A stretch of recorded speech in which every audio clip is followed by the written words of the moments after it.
Kota Cirebon adalah salah satu kota yang berada di Provinsi Jawa Barat, Indonesia. Kota ini berada di pesisir utara Pulau Jawa yang menghubungkan Jakarta, Cirebon, Semarang, dan Surabaya. Pada awalnya, Cirebon berasal dari kata caruban. Caruban sendiri diangkat dari kata carub yang dalam bahasa Cirebon artinya bersatu padu. Diberi nama demikian karena di sana bercampur para pendatang dari beraneka bangsa, di antaranya Sunda, Jawa, Tionghoa, dan unsur-unsur budaya bangsa Arab. Salah satu bukti dari akulturasi budaya terlihat pada arsitektur salah satu masjid bersejarah di kota Cirebon ini, yakni Masjid Agung Sang Cipta Rasa. Masjid ini dikenal juga sebagai Masjid Agung Kasepuhan, Masjid Agung Cirebon, dan Masjid Agung Pakungwati. Masjid Agung Sang Cipta Rasa terletak di Jalan Keraton Kasepuhan, Kecamatan Lemah Wungkuk, Kota Cirebon, Jawa Barat. Masjid ini berada di sebelah barat alun-alun Keraton Kasepuhan. Masjid ini merupakan satu di antara masjid tertua di Jawa yang dibangun pada tahun 1480 Masehi oleh para wali tanah Jawa.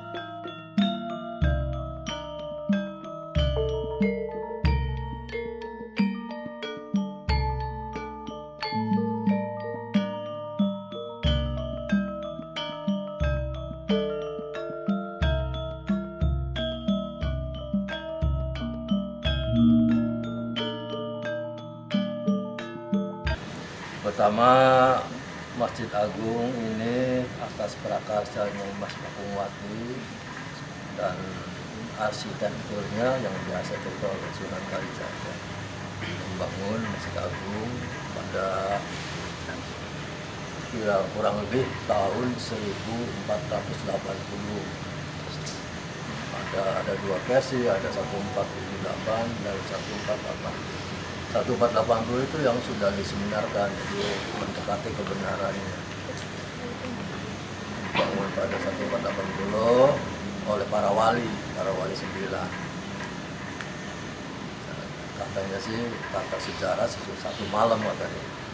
Nggak tahu prosesnya berapa hari, tapi satu malam dibangun, jadi satu malam. Dan pada waktu itu ada kekurangan saka, kurang saka satu, saka yang bulat kayak ini kurang satu dari para wali itu.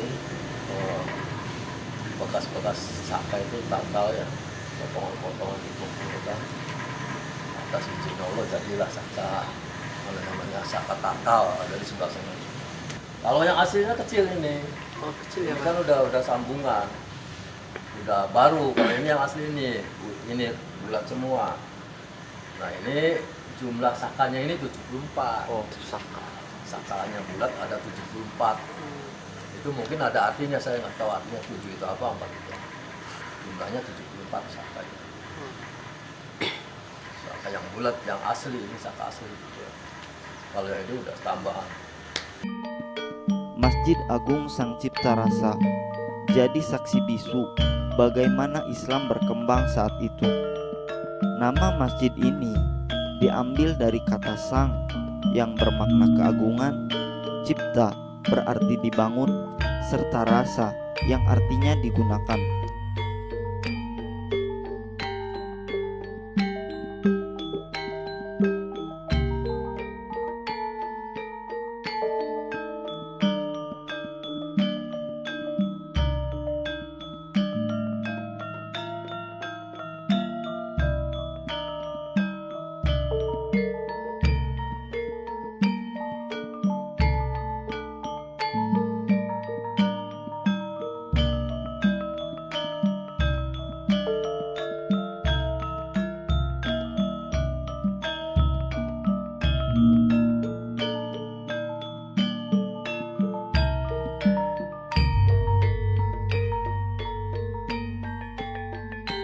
kayaknya masih ada, kayak seperti unsur Chinese-nya ada, itu ada coba dulunya kan sebelum Islam kan Buddha juga ada.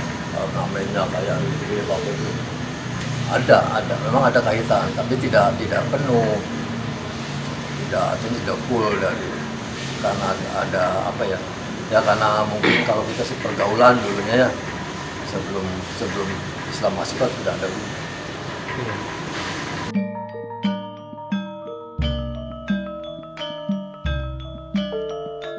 Gaya arsitektur masjid ini tidak seperti masjid-masjid di Indonesia pada umumnya. Keberagaman etnik dan budaya sangat kental dilihat pada arsitektur Masjid Agung Sang Cipta Rasa yang memadukan gaya Demak, Majapahit, dan Cirebon, yaitu perpaduan antara gaya arsitektur dengan pengaruh Hindu, Islam, dan Tionghoa.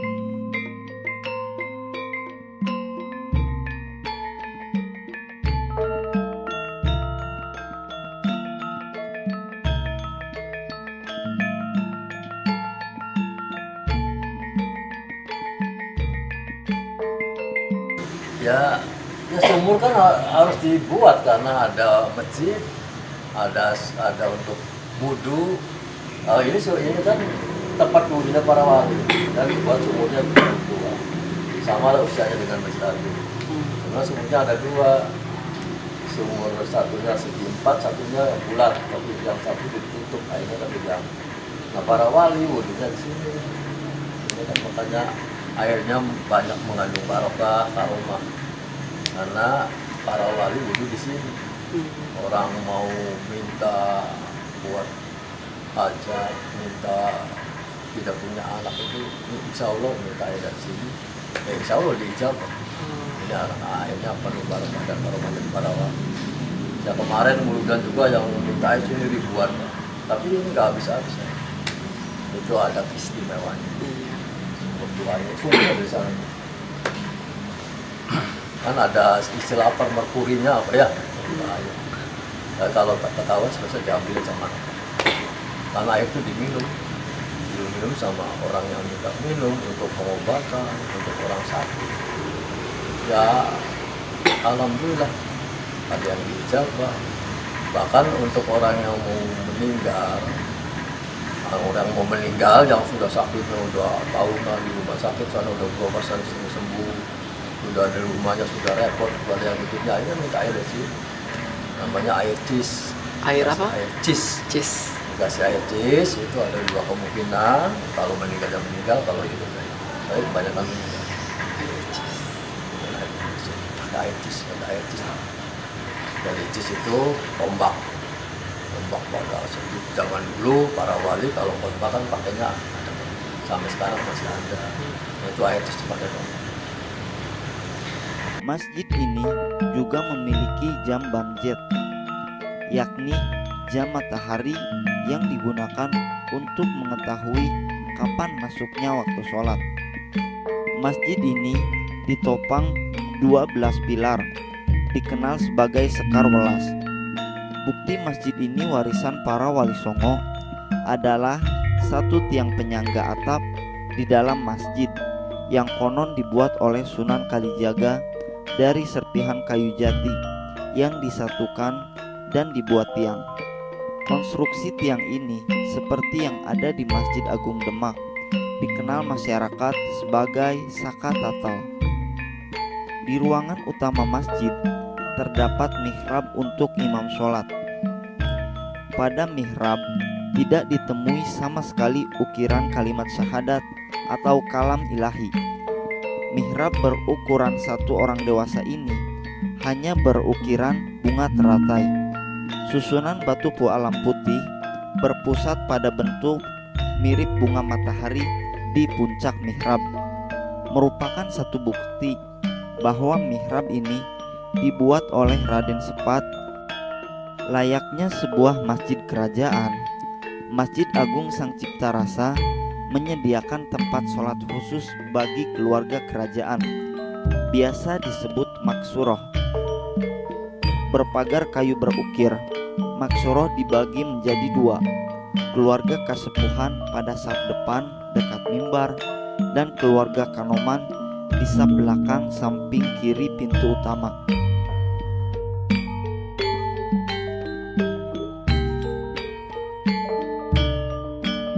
Belakang samping kiri pintu utama. Di masjid ini juga terdapat mimbar untuk khutbah Jumat. Masjid ini sedikitnya telah mengalami 5 kali pemugaran. Tahun 1934 oleh pemerintah Hindia Belanda.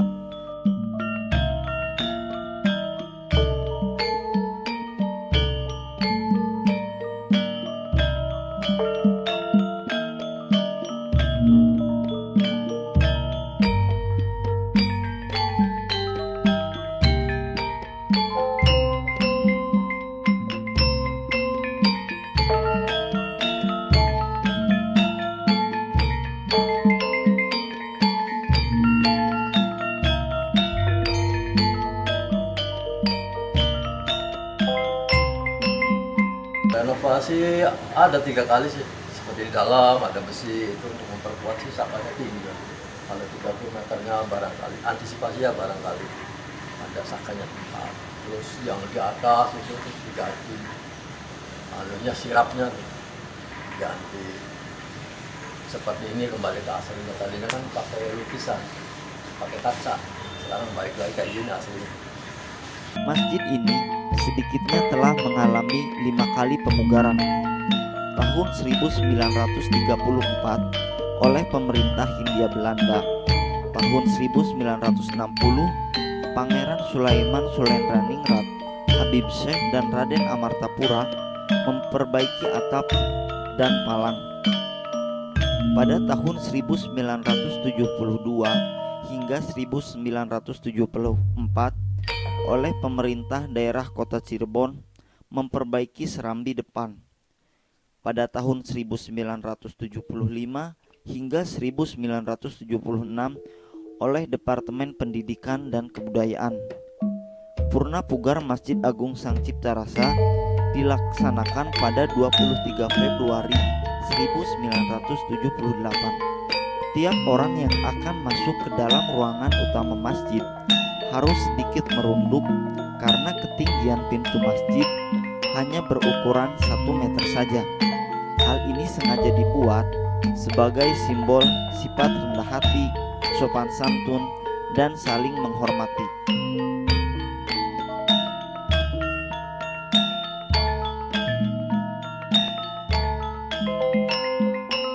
Ya, di situ dalam ada tempat adzan 7. Adzan 7. Adzan 7 orangnya 7. Terus ada mimbar buat khotbah, ada tempat imam. Di dalam adzan 7 ada mic-nya 7 untuk orang 7 adzan. Kalau Jumat, setiap Jumat itu di sini adanya 7. Jadi ruangannya dipakai kalau buat sholat Jumat doang ya? Ya, Jumat, sholat Id, termasuk terawih ini di dalam. Kalau rawatib ya di luar sana. Tiap hari zuhur, asar di luar. Kalau Jumat di dalam. Di amat sih penuh kalau Jumat, apalagi kan sekarang kliwon besok. Kalau kliwon kan ramai, banyak tamu yang datang.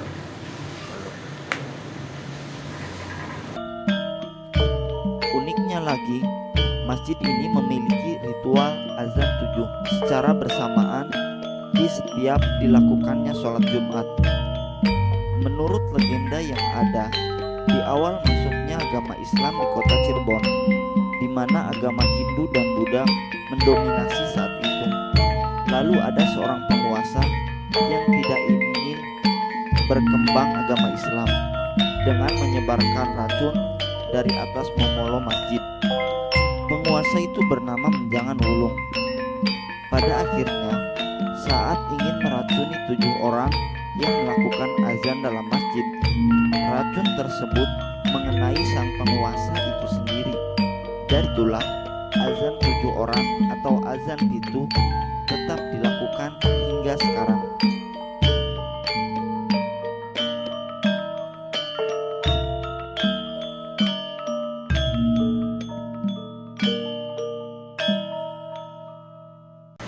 adan 7 dilaksanakan di masjid. Kayak mungkin seluruh Indonesia mungkin ada keunikan ya, spesifikasi di sini adan 7. Karena dulunya pada zaman dulu ada orang yang sakti mandraguna tapi jahat. Setiap orang masuk meninggal sama sakti, mati. Waktu itu orang mati. Pada waktu itu para wali mungkin istiara. Nah, istiara itu ada 7. Coba ada 7. Setelah adan 7 sampai komat habis, yang namanya itu penjahatnya namanya kan menjangan dulu. Itu setelah adan 7 selesai terus komat, hancur raganya, jelas raganya hancur berantakan, raganya larinya ke daerah sana arah Ampel Indramayu, terus Momolo kita nyalarinya ke Banten, terus sampai sekarang dilestarikan ada. Karena adanya itu orang yang jahat, setiap orang masuk masjid meninggal sama dia. Gimana caranya, karena dia gaib sakti kuat.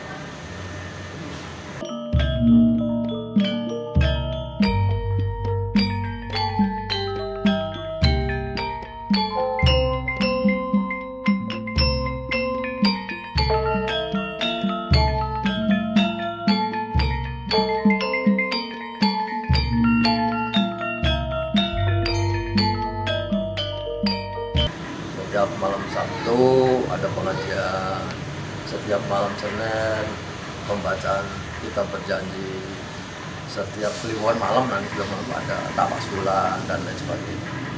Pagi ada kuliah subuh, hari Sabtu, Senin juga kuliah subuh. Terus kalau itu juga ada yang dari luar ke sini seperti sholawat naria setiap malam Rebo, ada yang dari grup Pak Noman juga ada di sini. Tapi kalau di sini kepala kaum, bukan PKM, jadi kepala kaum Pak Noman punya anak buah, kepala kaum Persekutuan punya anak buah. Nah itu kaumnya itu turun temurun dari orang tuanya masuk, anaknya masuk. Jadi tidak orang yang di luar daripada kedua nggak bisa masuk kalau di sini tahu. Nah, strukturnya ya itu ada ketua, ada kepala kaum, ada pengurus kepala kaum tuh sampai merebut sampai balik. Artinya itu strukturnya. Dan itu banyak, ini ada muadzin apa itu yang ditunjuk, ada khotib yang tiap Jumat itu khotibnya banyak kan dari Buntet.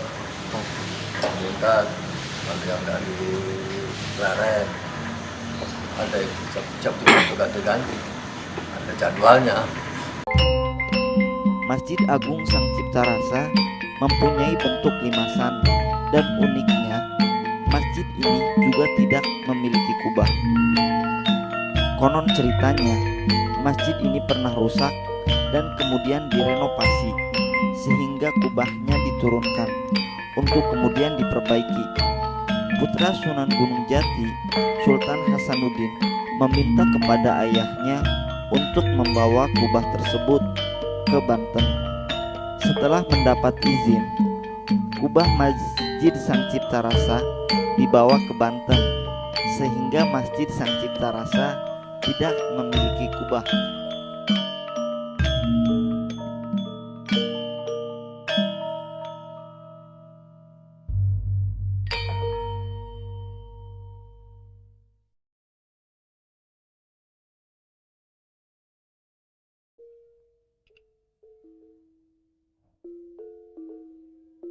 Ya itu kubahnya lari ke Banten waktu ada menjangan burung yang jahat itu hancur, dan larinya ke sana ke Banten. Ada dua kubah.